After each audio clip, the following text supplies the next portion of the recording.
مامانمون برای وام خانوادگی در اومد. اوه بالاخره بابا رد کرد ترتیدن وامو دادنش.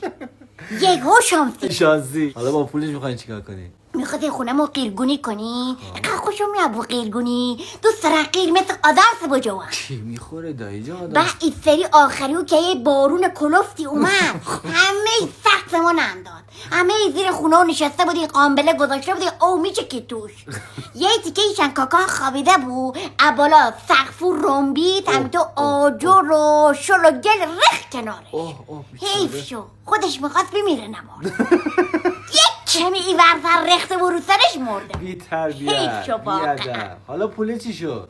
هیچی دیگه. بابا هم زنگ زد برش، اینا آوردن نیم ساعت نابودش کرد. مامانو مقر کرد رفته خونه باباش، گفته ده من نمیام، میخواد طلاقش بده. طلاق نمیخوای بده. دیتا میدونستی شوهر خاله مینا آمو محمد قرصی شده؟